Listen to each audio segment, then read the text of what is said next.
तसा हरिपाठ आपल्याला शब्द वाचून कळायला अतिशय सोपा वाटतो आणि वाचून कळायला सोपा आहे, पण आकलन होण्यासाठी म्हणजे ते मी आहे, तो हरी कोण आहे आणि त्याला मला सर्वत्र समदृष्टीने कसं अनुभवता येईल, आकळावा म्हणजे अनुभव घेणे त्याच्यासाठी मात्र आपल्याला ही वैचारिक साधना आपल्याला करावी लागते. रोज आपण उपासना म्हणून जरी हरिपाठ म्हणत असलो तरी आपल्याला त्या हरिपाठाचं चिंतनाच्या हे श्रवण घडेल आणि श्रवणाच्या निमित्ताने एकदा श्रवण घडलं की तो नेमका हरी कोण आहे तो माझ्या अंतःकरणात मला साठवण्यासाठी आणि मग ते मी आहे तत्व असा अनुभव घेण्यासाठी मला चिंतन घडेल. श्रवण मनन निधिध्यासन हा जो एक क्रम सांगितलेला आहे आपल्याला परमार्थ साधनेचा, त्याच्यामध्ये आता आपण श्रवण करीत आहोत. आता त्या श्रवणाचं मनन होईल, आपल्या अंतःकरणात तेच विचार पुन्हा तिथेच रुंजी घालतील आणि श्रवणामध्ये निर्णय काय करायचे, आपल्याला निश्चय काय करायचा आहे. शास्त्रांनी श्रवणाचा खरा अर्थ सांगितला आहे की ज्या श्रवणामध्ये जे ऐकून माझा फक्त जीव आणि ब्रह्मैक्याचा निश्चय होत असे, तो निर्णय ज्या श्रवणातून घडतो त्याला फक्त श्रवण म्हणावं असं शास्त्र सांगतं. मग असं श्रवण आपलं प्रत्येक चिंतनामध्ये सुरू आहे. आता तो निश्चय जेव्हा होतो, तो निश्चय मी माझ्या अंतःकरणामध्ये वारंवार वारंवार आठवते, पुन्हा पुन्हा माझ्या अंतरंगामध्ये तोच निर्णय मी दृढ करण्याचा प्रयत्न करते. तेव्हा ते त्याचं निश्चयाला बळकटी येण्याकडे आपला प्रवास जो होतो त्याला मनन म्हणायचं. मनामध्ये अंतःकरणामध्ये वारंवार तेच विचार आपल्या अंतःकरणात आले पाहिजेत आणि मग तो जीव ब्रह्मैक्य अनुभवासाठी मला निधिध्यासन करावं लागतं. निधिध्यासन म्हणजे काय, मला त्याच कुठल्या गोष्टीचं ते तत्व, त्या तत्वाचा मला ध्यास लागणं, ते तत्व माझ्या ठिकाणी मला अनुभवास येणं. आता ह्याच्यासाठी आपला सगळा अभ्यास, सगळं काही जे पारमार्थिक साधन आहे ती फक्त ह्या दृष्टीने आहे आणि अंतिम ठिकाण जे आहे आपल्या साधनेचं परिणती काय आहे, ते तत्व मी आहे इथे ह्या आनंदाच्या अनुभवामध्ये स्थिर होणं. आणि ह्याच्यासाठी आपल्याला समोर हे सगळे अभंग माऊलींनी मांडलेले आहेत. आपल्याला वाटतं की सामान्य जीवांसाठी नाही, सामान्य नाही, जे भक्ती अत्यंत प्रेम ज्यांच्या अंतःकरणात आहे, ओलावा ज्यांच्या अंतःकरणात आहेत ना, ते भक्ती मार्गाने जे जातात, मग आपल्याला तो उपासना म्हणून रोज हरिपाठ म्हणा. पण आता आपण रोज उपासनेत म्हणतो. ताई म्हणाल्या मगाशी तुम्हाला सगळ्यांना पाठ आहे आणि मला पण पाठ नाहीये, मला वाचावा लागतो किंवा तुमच्याबरोबर म्हणताना एखादी ओळ आठवते एखादी नाही आठवत. पण आता हा वाचून, पण तो जेव्हा तुम्ही म्हणता, आता तुम्ही जेव्हा श्रवण कराल त्यावेळेला काय होईल, त्याचं मनन घडेल. अरे इथे ताईंनी मला असं सांगितलं होतं, ह्या अभंग वाचताना माझी विचाराची दिशा कुठे जाऊन आत्मचिंतन, देहबुद्धी ते आत्मबुद्धी स्थिर करण्यासाठी सगळा प्रपंच, हा पारमार्थिक प्रपंच, आपला व्यावसायिक प्रपंच नाही. मग ती माझी आत्मबुद्धी स्थिर होण्यासाठी जर मला सगळी माझी साधना आहे, तर हरिपाठ सुद्धा म्हणताना मी माझ्या आत्मानुसंधानामध्ये स्थिर झाली पाहिजे. एखादा अभंग कमी अधिक झाला, मागे पुढे झाला तर हरकत नाही, पण मी ते जे हरितत्व आहे त्याचा मला अनुभव आला पाहिजे. ह्या दृष्टीने माझ्या चिंतनाची दिशा असणं आवश्यक आहे. संतांचे संगती पहिलं चरण आहे, मनोमार्गे गती आकळावा श्रीपती येणे पंथे. सोपं आहे. संतांच्या संगतीमध्ये आपण आपल्या मनाला असं वळण लावून घ्यावं आणि ते जे सांगतात त्या साधना पंथाने आपण आरूढ होऊन आपण कुठला अनुभव घ्यायचा आहे, श्रीपती म्हणजे त्या नारायणाचं, त्या भगवंताचं. इथे सगुणाच्या भाषेमध्ये त्याला श्रीपती म्हणतात आहे, पण श्रीपती कोण आहे, तर तोच परब्रह्मतत्व जे आहे, तोच आत्मा जो आहे, परमात्मा ज्याला म्हणतात, तो श्रीपती, तो नारायण. विष्णू सहस्त्रनामामध्ये त्याची 108 नामं आलेली आहेत आणि आपण रामरक्षा म्हणतो किंवा आपल्या हरिपाठामध्ये सुद्धा किती नावं आली आहेत, तिथे सगळी विविध नावांनी त्याचं उच्चारण केलेलं आहे. म्हणजे कुठलंही नाम घेतलं तरी त्याचं मी आकलन करून घेणं मला माझं कर्तव्य ठरतं की त्याचं आकलन, आकळावा श्रीपती येणे पंथे. आता संतांना हे सगळं आकलन झालेलं आहे. संतांच्या संगतीमध्ये का आम्हाला महत्त्वाचं आहे की त्यांची संगती कशाला, आमच्या प्रपंचामध्ये जे लोक आहेत त्यांची संगती नाही का चालत आम्हाला.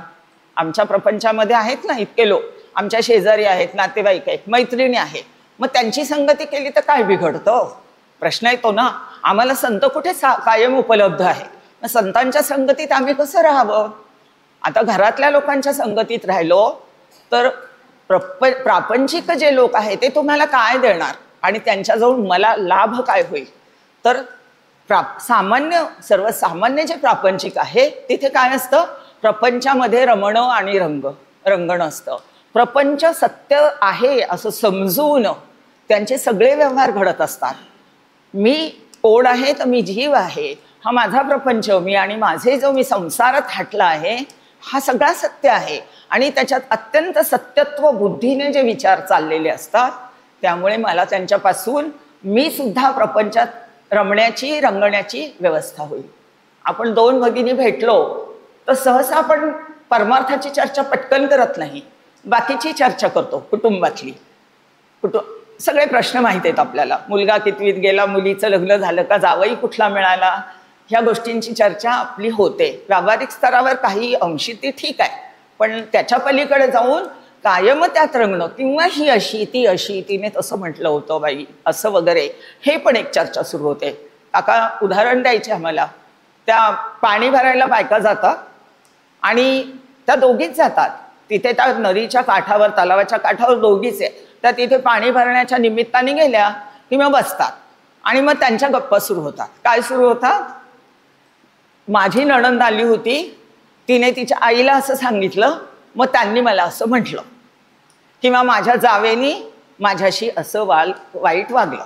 मग आपल्या अशा म्हणजे काका म्हणतात तिथे त्या आहेत दोघी, पण त्यांनी चौघींना घेऊन गेल्या आणि मग चौघींची चर्चा सुरू होते. असा आपला प्रपंचच तिथे सुरू होतो. आणि म्हणून आपण प्रापंचिकांची संगती न करताना संतांच्या संगतीत जायचं आहे. आणि मग ते ज्या मार्गाने गेले, मनोमार्गे गती, म्हणजे आता मनाने एक दिशा असते आपल्या चिंतनाची, आपल्या वागण्याची. प्रत्येक गोष्टीमध्ये आपलं मन ज्या पद्धतीने आपल्याला प्रेरणा देईल आणि मग त्या मनाला आपल्याला अनुकूल वाटणारं आपण नेमका निर्णय करते बुद्धी आणि त्या पद्धतीने आपण आपलं जीवन जगतो. पण त्याला काय म्हणतात? दिशाहीन जीवन होतं ते. जर एक नेमका उद्देश माझ्या जीवनाचा ठरलेला नसेल तर मग आपलं सगळं व्यर्थ, प्रत्येक क्षण जो आहे हा असा अनावश्यक चिंतनामध्ये जातो. आणि मग काका नेहमी म्हणतात की प्रपंचातल्या अनावश्यक बडबडी आपल्या थांबल्या पाहिजेत आणि नेमकेपणाने मला असं संतांच्या संगतीत त्यांनी कसं जीवन जगलंय ते खूप शिकायला मिळतं आपल्याला. त्यांच्या अंगी बांधलेलं वैराग्य, अनासक्त वृत्ती, सगळ्यांच्या प्रती असलेला त्यांचा प्रेमभाव, दयाळूपणा, हा सगळं त्यांच्या सहवासामध्ये आपल्याला शिकायला मिळतं. संगती म्हटलं की संग हा शब्द आलाय आणि संग म्हणजे संगती आणि सहवास ह्या दोन्हीमध्ये सुद्धा फरक आहे. म्हणून संतांची संगती करा म्हटलंय. संतांचा सहवास लाभेलच असं नाही. सहवास म्हणजे देहाने आपल्याला प्रत्यक्ष लाभणं. आपले परमपूज्य डॉक्टर काका काल आले, आपल्याला काही काळ त्यांचा सहवास लाभला. आपल्याला सगळ्यांना त्यांच्या सहवासात आनंद मिळाला. अकारण आनंदाची अनुभूती संतांच्या जवळ असते. आपण डॉक्टर काकांना बघितलं त्या काळाला आपल्याला त्यांचा सहवास. माझे सगळे हे ज्येष्ठ गुरु बंधू भगिनी आहेत, त्यांना डॉक्टर काकांचा सहवास अनेक वर्ष मिळाला, सुरुवातीपासून मिळाला आहे. आम्हाला काही काळ नंतर मिळाला. सहवास, प्रत्यक्ष सहवास किती काळ मिळाला हे महत्त्वाचं नाही आहे, पण त्यांची संगती मला किती लाभली. आपण आपल्या घरी जरी असू, कुठेही असू, तरी मला त्यांच्या विचारांची संगती कायम जोपासता येते. त्यांनी मला काय शिकवलंय, त्यांच्या ग्रंथात त्यांनी काय सांगितलंय, त्यांनी मला नेमकं काय मार्गदर्शन केलंय, माझी देहबुद्धीला हळूहळू तिला कमी कमी करून, विरळ करून मला माझ्या आत्मबुद्धीचं स्थिर होण्यासाठी मला त्यांच्या अनेक ग्रंथांमधून त्यांची संगती लाभते. हरिपाठ घ्या, त्यांचं हरिपाठाचं चिंतन आहे, किंवा बाकी कुठले त्यांनी मनाचे श्लोक लिहिलेले आहेत, किंवा समर्थांचं संपूर्ण वाङ्मय त्यांनी त्याचं चिंतन लिहिलेलं आहे, दासबोध लिहिलेला आहे. कुठलाही एक ग्रंथ जरी घेतला तर त्यांनी जे आपल्याला समजावून सांगितलं हे त्या तत्वाबद्दल त्याचं चिंतन करण्याची व्यवस्था, त्यांची संगती मला लागते. तिथं त्या विचारांच्या माध्यमातून माझ्या सद्गुरूंशी मला माझं अंतःकरणाच्या स्तरावर ऐक्य करता येतं आणि ते विचार जे आहेत ते मला ग्रहण करता येतात. आणि म्हणून संतांच्या संगतीचं खूप महत्त्व आहे. म्हणून आता आपण आपल्याला ज्या वेळेला मी साधक म्हणून याचा उपयोग जर करून घ्यायचा असेल तर मी हरिपाठ ज्या वेळेला 15-20 मिनिटं म्हणते तो उपासनेचा भाग म्हणून म्हणायचाच आहे. पण मला फावल्या वेळामध्ये मला असं चिंतन कसं घडेल? मग त्या माऊलींची ज्ञानेश्वरी घ्या, एखादा ओवीचं चिंतन बघा किंवा हरिपाठाचा एखादा अभंग घ्या, मनाचा एखादा श्लोक घ्या, जे मला माझ्या आवडीचं असेल, मला भावणारं जे असेल, एक ग्रंथ घ्या आणि एक तरी ओवी अनुभवावी. ह्याच्यासाठी माझ्या प्रयत्नांची दिशा, साधनेची दिशा कायम असायला हवी. म्हणून संतांची संगती अत्यंत महत्त्वाची आहे. संत कसे असतात किंवा सद्गुरूंचं जे वर्णन आहे, पुष्कळ विषय आपल्याकडे 2 दिवसात बोलून झालेले आहेत. बऱ्याचदा त्याची पुनरावृत्ती पण होऊ शकते, पण परमार्थामध्ये पुनरावृत्ती हा दोष नाही आहे. म्हणून विषय जरी पुन्हा आला तरी तो म्हणजे बोलला गेला तरी तो मी वेगळ्या पद्धतीने मांडेन, ताईंनी आणखीन वेगळ्या पद्धतीने मांडला असेल, पण तो आपण समजून घेतला तर त्याचा जो मतितार्थ आहे किंवा त्याचा जो लाभ आहे तो होण्यासाठी मला त्या विचारांचं दृढीकरण होतं. दृढीकरण होण्यासाठी हे विषय आपल्याला संतांनी पुन्हा पुन्हा मांडले, अभंगांमध्ये सुद्धा पुन्हा पुन्हा ते विषय आलेले आहेत. तर असं माऊली इथे सांगतात येत आपल्याला की तुम्ही संतांची संगती करा, प्रापंचिकांची संगती करू नका. देहाच्या स्तरावर मिळेल तेव्हा नक्की करा, पण विचारांची जी संगती आहे त्यांच्या ग्रंथांमधून दासबोध आपल्याला समर्थांनी सांगितलं ना, मी जरी गेलो तरी आत्माराम दासबोध माझे स्वरूप स्वयं सिद्ध असता न करावा खेद भक्तजनी. मग मी आहे, मग आपले सद्गुरू ग्रंथरूपाने माझ्याजवळ आहेत आणि म्हणून मला त्यांची संगती कायम प्रत्येक क्षणाला मी करू शकते. ज्या वेळेला ग्रंथाभ्यास नाही करत तर माझ्या अंतःकरणात मन बुद्धी मला जे मिळालेलं आहे, लाभलेलं आहे, त्याने मी चिंतन करून त्यांच्याशी ऐक्य पावण्याचा प्रयत्न करू शकते. परमार्थ साधनेत आपला प्रवास कुठून सुरू होतो? मी देह आहे, मी देहच आहे, हे आपले अनेक जन्मांचे संस्कार झाल्यामुळे पहिला टप्पा असतो मी देह आहे. मग दुसरा टप्पा येतो हे जेव्हा आपण श्रवण करायला लागतो, हे पंचमहाभौतिक आहे वगैरे आणि हे नाशिवंत आहे, उपजे ते नाशचे आहे, ह्या सृष्टीचा एक भाग आहे. म्हणून मग आपल्याला विचारांनी हळूहळू आपला निर्णय होतो की मी देह नाही, असा निर्णय व्हायला लागतो. हे खरंच आहे. संत म्हणतात, शास्त्र असं सांगतं, म्हणजे मी आता देह नाही हा विचार माझा रुजायला लागतो दुसऱ्या स्तरावर.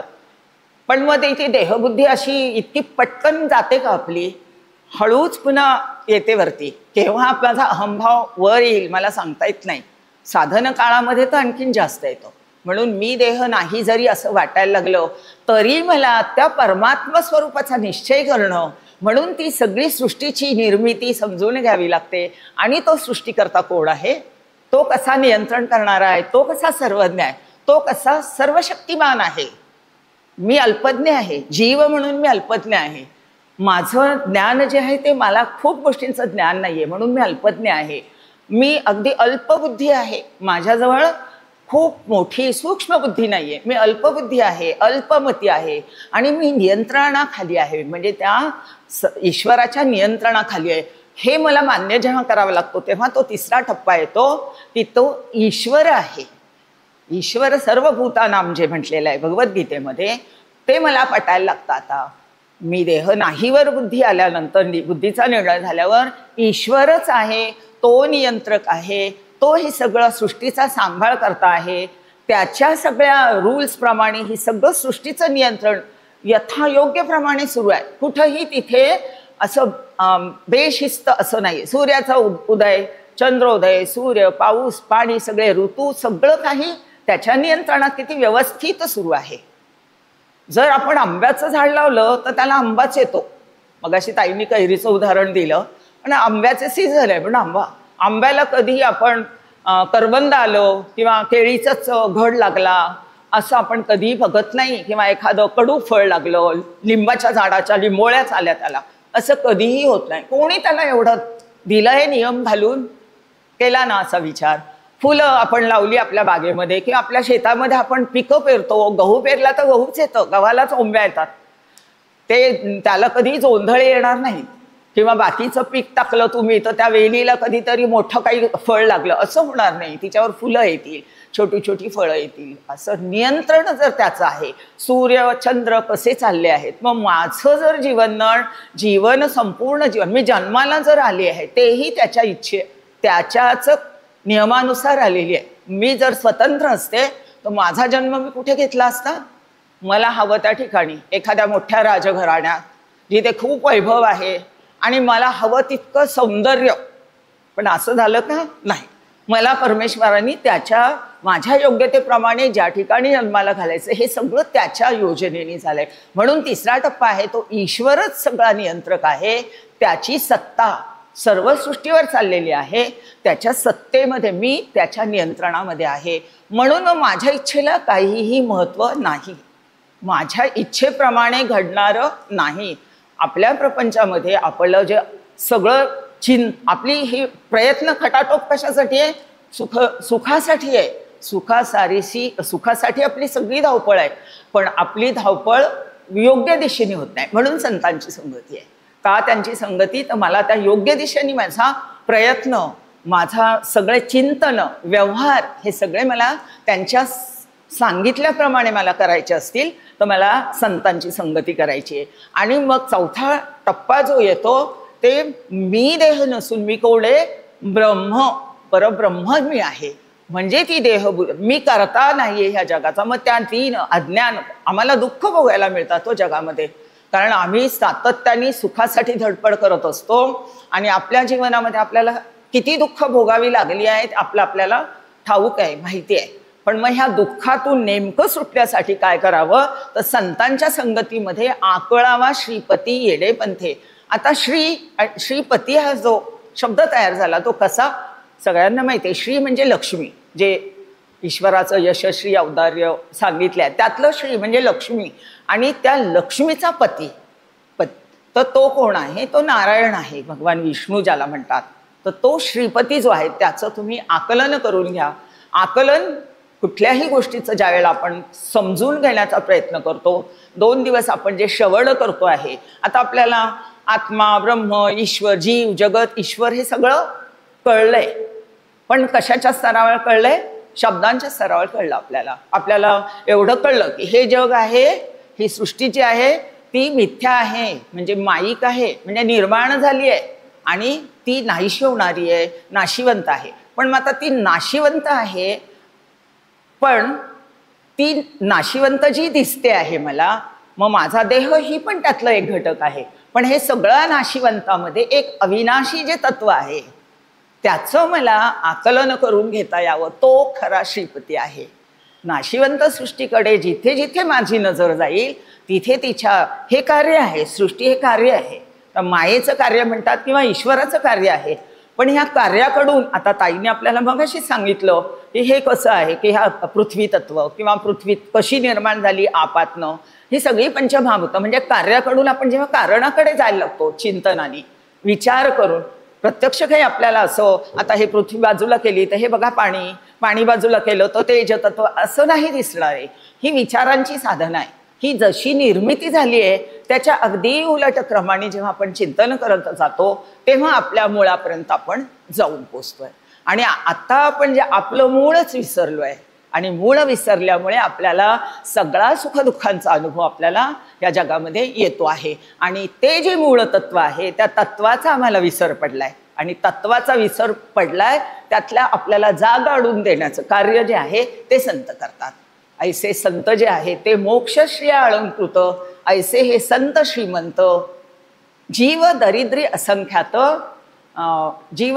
असंख्यात नृपती केले, राजे करून टाकतात आपल्याला. म्हणजे काय? आत्मसुखामध्ये आम्हाला त्या स्वानंद साम्राज्याचा धनी करतात, आम्हाला राजे बनवतात. कारण त्यांच्याजवळ कोणती संपत्ती आहे? मोक्षश्री.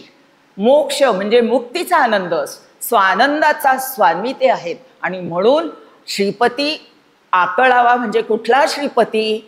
तर ती श्री म्हणजे जी लौकिक आपली संपत्ती आहे ती तर आपल्या प्रारब्धानुसार मिळेल, पण हे जे आनंदाचे स्थळं आहेत, संत आनंदाचे स्थळं, संत सुखची केवळ, नाना संतोषाचे मुळ ते हे संत.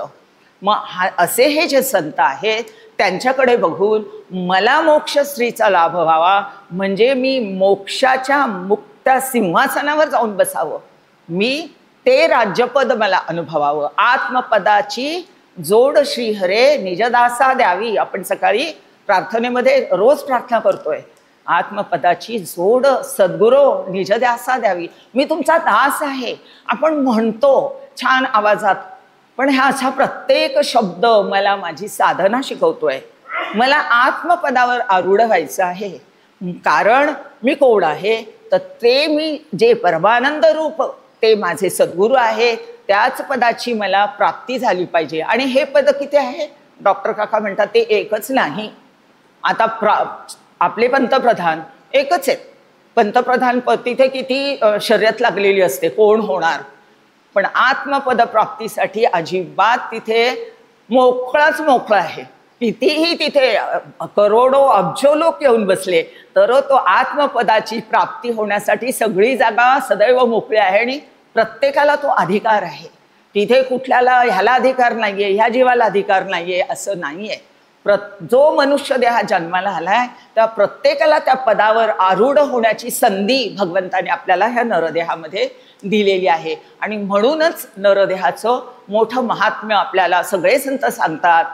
माऊलींनी सांगितलेलं आहे, समर्थांनी सांगितलेत, एकनाथ महाराज, तुकाराम महाराज, आपल्या सगळ्या संतांनी. आणि त्या नरदेहामध्ये परिस्थिती कशीही असू दे, पण त्या परिस्थितीवर मात करून, बाह्य परिस्थिती ती प्रारब्धानुसार राहणारी आहे आणि मी जे आहे ती मी कोण आहे तर ते सद्रूप चित्रूप आनंद रूप जो आत्मा आहे, तो जो आत्मानंदाचा सोहळा भोगणारा, जो भोगण्याची जी स्थिती आहे ते माझं स्वरूप आहे. त्या आत्मानंदामध्ये मी सतत आरूढ होऊन राहणं हे मला जमलं पाहिजे. साधनेच्या दृष्टीने आपण हे अभंग बघायचे आहेत.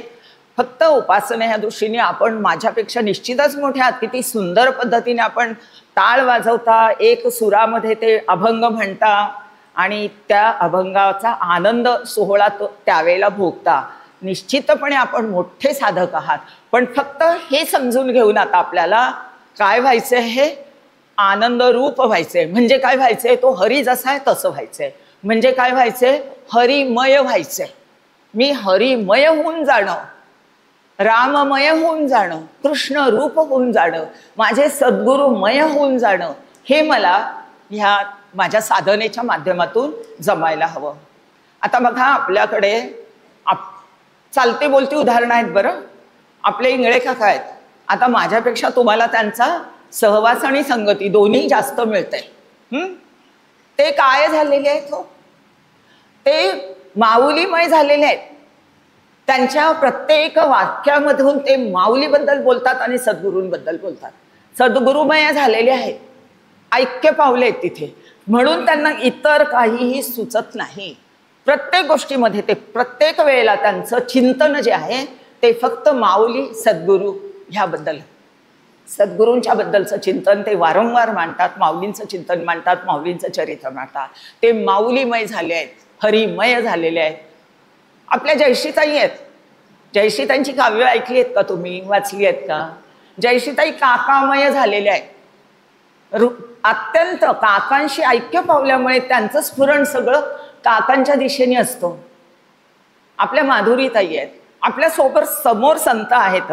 आपल्याला चालत्या बोलत्या विभूती त्यांच्या बघायला मिळतात आणि आपल्याला त्यावेळेला ते कळत नाही बरं की अरे हे ह्या आत्मपदावर आरूढ झालेले आहे. आणि म्हणूनच काकांनी त्यांना खूप मोठी जबाबदारी दिलेली आहे. माधुरीताई राममय होऊन गेलेले आहेत. हे सगळेच सद्गुरुमय झालेले आहेत आणि आपण त्या वाटेवर चालणारे पांथस्थ आहोत.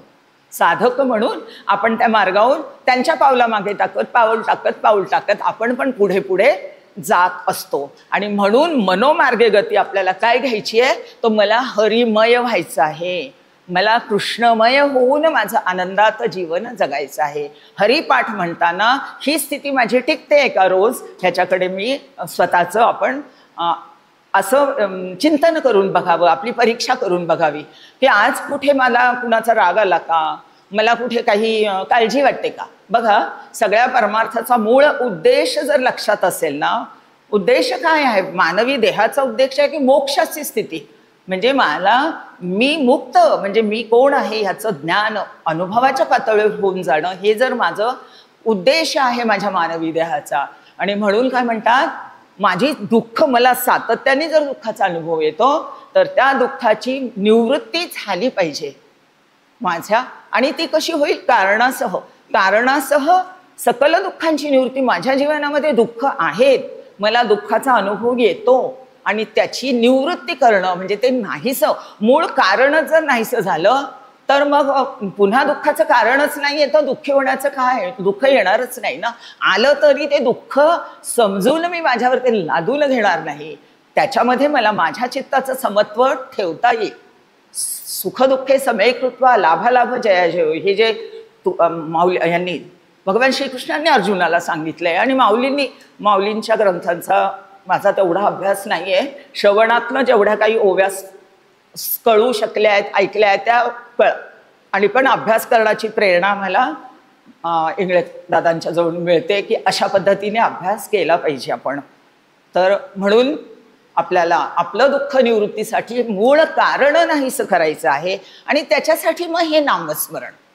म्हणून ह्या अभंगामध्ये आणि ह्या संपूर्ण हरिपाठामध्ये सत्संगतीचं महत्त्व विशद करतात आपल्याला, की नुसतं नामस्मरण करायचं नाही आहे, तर नामस्मरणाचं जेवढं महत्त्व आहे तेवढंच सत्संगतीचं महत्त्व आहे. म्हणून एक उपासना जी आहे आणि संगती जी आहे ती दोन्हींचा पण आपल्याला लाभ झाला पाहिजे आणि दोन्ही मार्गाने आपण साधना मार्गावर आरूढ झालं पाहिजे, चाललो पाहिजे. म्हणून नामस्मरणाचं महात्म्य, पण ते संतांच्या संगती, त्यांच्या चालण्यातून बोलण्यातून आम्हाला खूप शिक्षण मिळतं. जसं परमपूज्य डॉक्टर काकांच्या सोबत ह्या सगळ्या ज्या आमच्यापेक्षा आधीपासून काकांच्या सहवासात आहेत त्यांना खूप गोष्टी प्रत्यक्ष अनुभवायला मिळाल्या, शिकायला मिळाल्या. तशा आपल्याला आपल्यासोबत असलेल्या ह्या ज्या श्रेष्ठ ज्येष्ठ जे साधक आहेत किंवा असे जे आचार्य आहेत यांच्याकडे बघून आम्हाला खूप गोष्टी शिकायला मिळतात. म्हणून संतांच्या शोधामध्ये आपण कुठे नाही गेलो तरी माझ्या आजूबाजूला ज्यांच्यामध्ये मला ते बघता येतात सद्गुण, ते प्रत्येकाजून आपण ते सद्गुण आत्मसात करावे.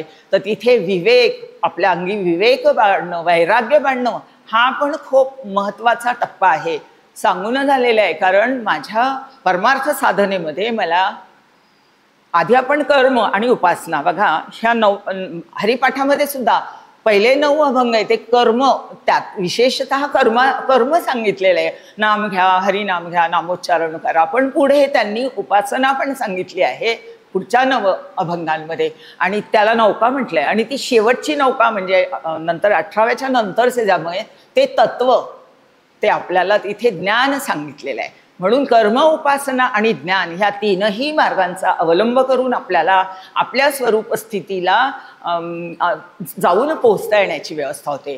मग आपण सगळेच जण कर्म करतो, पण आपण काय करतो? मी जीव, मी देह, मी करता आहे म्हणून कर्म करतो. पण आपल्या प्रत्येक कर्मामध्ये मी जर निष्काम कर्म आणि निष्काम उपासनेचं अत्यंत महत्त्व आहे. मग निष्काम म्हणजे काय? मला ह्यातून कुठलाही लाभ मिळवायचा नाहीये आणि मी करता हा भाव टाकायचा आहे. ताईंनी वर्णन केलंय, दोघी जयश्रीताई, माधुरीताईंनी त्यांच्या चिंतनामध्ये मांडलेलंच आहे की ईश्वर सर्व करता, त्याला शरण जाऊन, त्या रामाला शरण जाऊन जर मी कर्तव्य माझी नीटनेटकेपणाने करत राहिले तर, आणि त्यालाच अर्पण केली, मला पुन्हा काही प्राप्त करायचं नाही, त्यालाच जेव्हा मी अर्पण करते तेव्हा त्या कर्मबंधनातून माझी सुटका होते, कर्माचा लेप मला लागत नाही. मग आपला जो मुख्य म्हणजे आपलं अज्ञान, मूळ कारण आहे आपल्या दुःखाचं अज्ञान, आणि त्या अज्ञानाचं प्रकटीकरण आपल्यामध्ये कसं होत असतं तर त्या 3 ज्या भ्रांती निर्माण होतात, चुकीचे समज, आपल्या ठिकाणी असलेले अत्यंत चुकीचे समज जे अनेक जन्मांपासून माझ्या अंतःकरणात घट्ट झालेले आहेत. मी देह आहे म्हणजे देह सत्य वाटणं, ही पहिली भ्रांती किंवा ग्रंथी म्हटलेलं आहे. दुसरी आहे मला दिसणारं जग सत्य आहे आणि त्यात मी सत्यत्वाने माझी बुद्धी गुंतवते, मला स्वतःलाही गुंतवते, म्हणजे माझ्या देहाच्या संबंधाने मला अहम निर्माण होतो आणि माझ्या माझ्या संबंधित जे जगत आहे त्याच्या संबंधाने माझ्या अंतःकरणात ममत्व निर्माण होतं, अहम आणि ममता. आणि मग मी पुढे काय म्हणते, मी करीन, मी करता आहे, हे जग सगळं आहे, हे भोग्य आहे आणि मला ते मी करते आणि मी असं करून मला हे प्राप्त करीन. म्हणजे ते कर्तृत्व आणि भोक्तृत्व आपल्यामध्ये सहजपणे आपल्यामध्ये प्रकट होतो. अगदी साध्या साध्या गोष्टींमध्ये आपला अहंकार असा वरती केव्हा येतो तो आपल्याला कळत पण नाही. साधा स्वयंपाक जरी केला ना, अहो मी केलं, आणि एखादी मनातही खूप छान सांगतात, एखाद्या दिवशी भाजी बिघडली तर मी सांगते की अहो मी आहे ना स्वयंपाकघरात हजर नव्हते, छान झालं तर मी केलं, आणि जरा बिघडलं असेल तर म्हणते नाही त्या दिवशी सुनेने केलं, मुलीने केलं, जे काय मी हजर नव्हते. म्हणजे इतका तिथे मला कळतही नाही की हे माझा कर्तृत्वाचा अहंकार आहे, पण तो माझ्या कर्तृत्वाचा अहंकारच मला बंधनात टाकतो. आता मला जर मुक्त व्हायचं आहे म्हणजे काय, दोन प्रकारे मुक्ती मगाशी ताईंनी सांगितले आहे, एक विदेह मुक्ती आणि एक जीवन मुक्ती. आता इंगळे काकांनी सकाळी सांगितलं की विदेह मुक्ती म्हणजे काय आणि जीवन मुक्ती म्हणजे काय.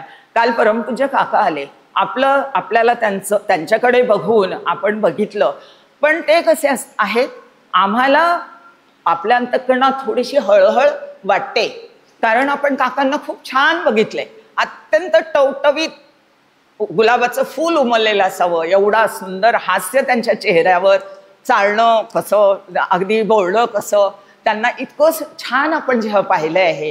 पण काकांना आता पाहिल्यावर आपल्या जीवाला हळहळ वाटते. पण काका कसे असतात, आत्मानंदामध्ये रममाण आहेत, त्यांना आपल्या ह्या जगताचं भान नाही. आपण त्यांना भानावर आणतो, आपण गेलो की काहीतरी बोलतो आणि मग आपण त्यांना आपल्या अस्तित्वाची जाणीव करून देतो. पण काका सगळ्यांकडे बघताना कोणत्या स्थितीत असतात, सर्व कोण आहेत, हे माझ्या परमात्म्याचीच रूप आहेत, हा सगळं सर्वत्र ईश्वरच भरून आहे. त्यांची ती ब्रह्मदृष्टी आहे आणि ती ब्रह्मदृष्टी संतांच्या संगतीत आम्हाला लाभते. ती दृष्टी आम्हाला आपली विकसित करता येते त्यांच्याकडे बघून, तसं आचरण करून.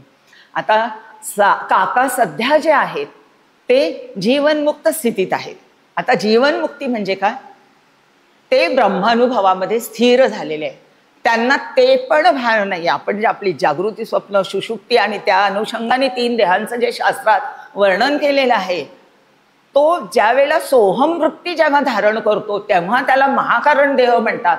आणि त्यालाही आलेली सहजता, जेव्हा ते 6 अहम म्हणता म्हणता अहम गेला, सोहम गेला, दोन्ही गेले आणि मी कोण आहे याचं मी त्या सहज स्थितीमध्ये, त्या आनंदावर आरूढ होऊन जी असते स्थिती, सर्वत्र एक ब्रह्मदर्शन, त्याशिवाय दुसरं काहीही नाही, अशी स्थिती सगळ्या संतांची आणि आपल्या परमपूज्य काकांची आपण अनुभवतो, आपण बघतोय. ते डोळे मिटून बंद करून असतात, बसतात, पण ते आत्मानंदात आहे, आत्मानंदी स्थिर आहे. आणि काकांनी सांगूनच ठेवलेले, आपल्याला माऊलींनी पण सांगून ठेवलेलं आहे की ऐसी दशा येईल पुढे, मग हे मन होईल वेडे, म्हणून काय कर, म्हणून चिंतून ठेवी रोकडे आत्मज्ञान. आत्ता आपली शारीरिक स्थिती जेव्हा छान आहे, व्यवस्थित आहे, सुदृढ आहे, त्यावेळेला आपण हे आत्मचिंतन करून ठेवावं, असं माऊली आपल्याला सांगतात, असं डॉक्टर काका आपल्याला सांगतात. काकांनी हे अनेक वेळा सांगितलंय. मग त्यावेळेला माझी देहबुद्धी जर नाहीशी झालेली असेल तर मी कोणत्या स्थितीमध्ये राहील, आनंदाच्या स्थितीत. आणि आनंद, ती परमानंदाची जी स्थिती आहे ना, निरपेक्ष सुख, त्यालाच आनंद म्हणतात. आणि कुठल्याही जगाच्या विषयावर अवलंबून नसलेलं जे सुख आहे त्याला आनंद म्हणतात. आणि तो आनंद जो आहे तो प्रत्यक्ष चालता बोलता आपल्याला आनंद स्वरूप आपले सद्गुरू आपल्याला त्यांच्या रूपाने बघायला मिळतो. तसं होण्यासाठी आपण प्रयत्न करायचा. आपली साधनेची दिशा, मी भक्त व्हावं म्हणजे काय, मी आता अभक्त नाहीये पण विभक्त आहे, अजूनही माझ्या स्वरूपाशी अनुसंधान, ते जीव ब्रह्मैक्य ज्याला म्हणतं ते सिद्धीला गेलंय का, तो हरी मला सर्वत्र दिसतोय का, हा मला स्वतःला मी तपासून पाहिलं. आणि ज्यावेळेला ते हरी तत्व, मी हरिमय होईल तर मला हरी दिसेल, अन्यथा मला दिसणार नाही. मग मला आपण आपल्या व्यवहारामध्ये जगताना वागताना मला प्रत्येक ठिकाणी भेद, त्या भ्रांतींमुळे भेद निर्माण होतात आणि भेदामुळे मग आपल्याला दुःख निर्माण होतं.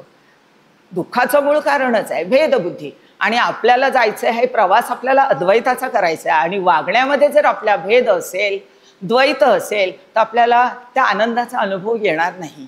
आपल्या वागण्यातच आपल्याला हा परमार्थ जो आहे तो, म्हणूनच साधना जी ती विचार साधना आहे, ती प्रत्यक्ष माझ्या जीवनामध्ये मला जगता येण्यासाठी हरिपाठ आहे, तसं वागता येण्यासाठी हरिपाठ आहे. मनाचा मार्ग जो सांगितला त्यांनी तो कुठे जाणार आहे? सामान्य जीवांचा, जे विषयांमध्ये रमलेले जे जीव आहे, विषय झालेले आहे, तरी मी थोडा स्पर्श करते की विषय सुखाच्या दीने केले आम्हा नारायणे, असं तुकाराम महाराज म्हणतात ना अभंगामध्ये. तर विषयांना आम्ही दीन झालो, आमचा खरं आनंद स्वरूप मूळ विसरल्यामुळे आम्हाला सगळी आमची इंद्रिय कुठे धाव घेतात या जगामध्ये, आणि आम्हाला मग ते ब्रह्मरसाचं पान करता येत नाही, आत्मानंदाचा सोहळा भोगता येत नाही. कारण आम्हाला वाटतंय ह्या विषयांकडे गेलं की मला सुख मिळेल. आणि म्हणून मन इतकं चंचल, त्याला आता पूर्ण पंचीकरण काल मांडून झालेलं वायू तत्वाचं आहे, रजोगुणाचे. त्या रजोगुणाच्या खांदी तरळत असे, मस्त बसलंय रजोगुणावर, आणि मग आपल्याला पण छान घेऊन जातं, कुठे घेऊन जातं एक क्षणात. आत्ता इथे आहे तर कुठे दुसरा संकल्प आपला कुठला दुसराच कुठेतरी होतो. नेहमी आपल्या विषयाच्या तृप्तीसाठी जे संकल्प विकल्प होतात मनाचे, त्या वासना ज्या आपल्या अनेक जन्मांच्या अतृप्त राहिलेल्या आहे, त्यांच्या पूर्तीसाठी ते मन तो मार्ग आम्हाला दाखवत असतो. मनाची मार्गे म्हणते, मनाचा मार्ग आपल्याला बदलून घ्यायचा आहे. काका म्हणतात जुन्या घड्या आम्हाला पुन्हा नव्याने बसवून घ्याव्या लागतात. जुन्या घड्या आहे विषयांकडे धावण्याच्या, माहिती आहे. आता 5 प्रकारे आपण विषय सुख घेतो, ते खरं सुख मानतो, आणि त्यानंतर आपण त्याच्यामध्ये पुन्हा ते मिळवण्यासाठी प्रयत्न करतो. पण म्हणून विषयामध्ये काय दोष आहे, विषया दोषांचं दर्शन करायला आपण शिकावं. कारण विषयांमध्ये दोष आहेत, ते अनित्य जगामधून जे आम्ही सुख मिळवण्याचा प्रयत्न करतो ते आलेले, ते विषयच मुळात आलेले आहेत. मग त्याच्यामुळे मिळणारं सुख आलेलं आहे, आणि म्हणून ते कधीतरी जाणार आहे. आपल्या सगळ्यांना माहिती आहे की सुखाचे क्षणही, परवा कोणी बोललं मला आठवत नाही, हेही दिवस जातील. बहुता भोईटे सर म्हणाले हेही दिवस जातील. प्रत्येक क्षण हा बदलणार आहे. काळ शेवटी तो मायेच्या प्रांतातला आहे, त्यामुळे प्रत्येक क्षण हा बदलत असतो. आणि म्हणून मला त्या बदलणाऱ्या सृष्टीमध्ये न अडकता, तिकडूनच सुख मिळवण्याचा प्रयत्न न करता, हे जाणार आहे, अनित्य, आणि वीट येतो त्याचा, आपल्याला वीट येतो. आपल्याला जी गोष्ट आवडते ती जर अति प्रमाणात आपण घेतली तर ती आपल्याला हानिकारक होते, नाही तर मग तिचा आपल्याला वीट तरी येतो. नको, आता हे नकोशी वाटायला लागते. आणि म्हणून विषयनिरपेक्ष जे सुख आहे, खरं जे माझा आनंदाचं स्वरूप आहे, ते मिळवण्यासाठी ही इंद्रिय जी बहिर्मुख झालेली आहेत, मन बहिर्मुख झालेलं आहे, सातत्याने जगामध्ये धावतंय, इकडे तिकडे तिकडे. मग ह्याच्या सगळ्या त्या मनाच्या ह्या ज्या खोड्या आहेत ना, ह्याला आणायचं वळवून आणि एका खुंटीला बांधायचं. ती खुंटी आहे नामस्मरण, ते आहे हरिस्मरण. कायम निशिदीनं तुम्ही नामस्मरण करा म्हटलं, प्रत्येक क्षणाला. मग ते हळूहळू नाम मी अशी जेव्हा वैखरीने घेते, रामकृष्ण वाचा भाव हा जीवाचा, आत्मा जो तो शिवाचा रामजप.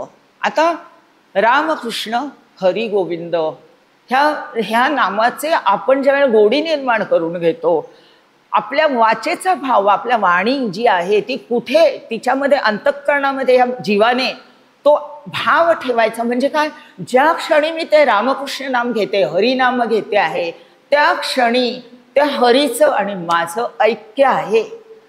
मला हरी मिळवायला बाहेर जायचं नाही.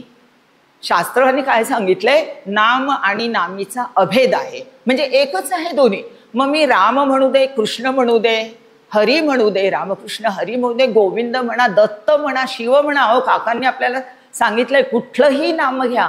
आपल्या घरी आपल्या सद्गुरूंनी दिलेलं, किंवा माझ्या सद्गुरू नसतील तर माझ्या आवडीचं, माझ्या पिंडाप्रमाणे जेही मी नाम घेत असेल तरी ते कोण आहे.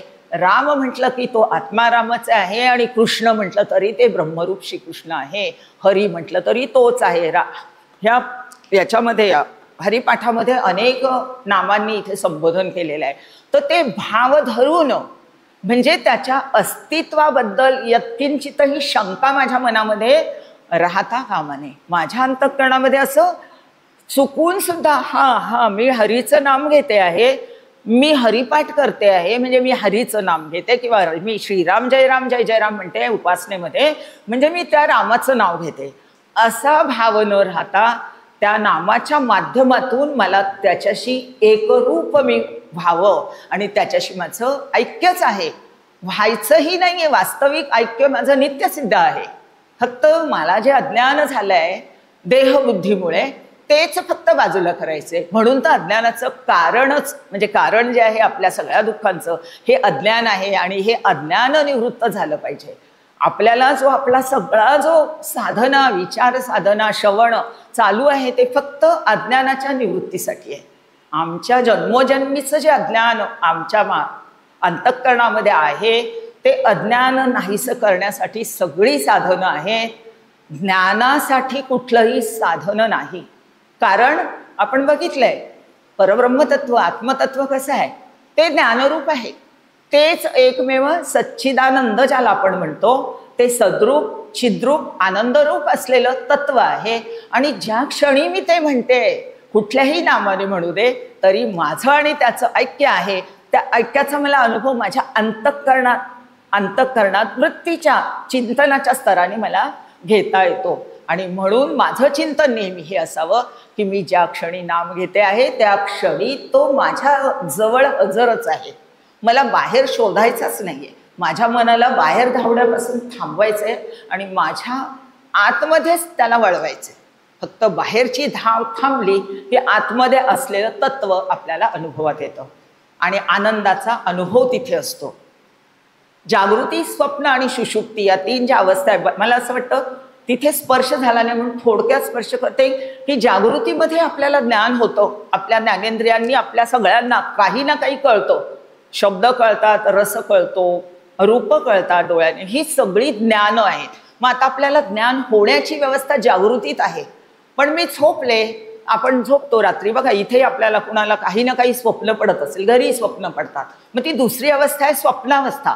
आता काय झालं इंद्रिय शांत झाली आहे पण तरी आपण तिथे दृश्य बघतो स्वप्नामध्ये आणि त्या दृश्यामध्ये जे जे काही आपण बघतो ते आपल्याला त्याचंही ज्ञान होण्याची व्यवस्था तिथे आहे. म्हणजे आपल्याला स्वप्न साध्या भाषेत कळतात.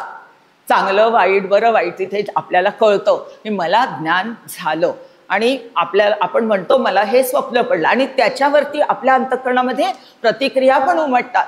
आपण भयभीत होतो आनंदी होतो दुःखी होतो कष्टी पण होतो. घरात थोडी चोर आला तर अत्यंत भीती वाटते किंवा एखादा वाघोबाच आला अंगावर भीती वाटते. पण एखादा खूप आनंददायक प्रसंग दिसला आपला आनंदाचाही अनुभव येतो. मग हा आनंद झोपेमध्ये कसा मिळतो आपल्याला स्वप्नात कसा मिळतो केला पाहिजे कधी.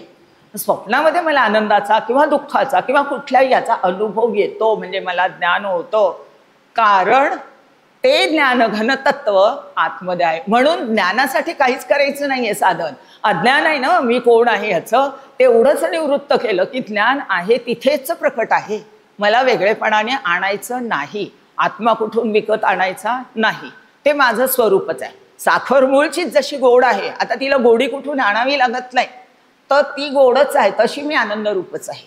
सच्चिद आनंद घन असलेलं आत्मस्वरूप तो हरी तो श्रीहरी तो श्रीपती हेच आपलं स्वरूप असल्यामुळे आपण आनंद रूपच आहे. सद्रूप मी आहे असा जेव्हा मला निर्णय होऊन जातो सत सत सत सत्य तू सत्य तू सत्य तू विठ्ठला तुकाराम महाराज म्हणतात. म्हणजे काय ते एकमेव अद्वितीय असलेलं जे तत्व आहे ते सत्य आहे.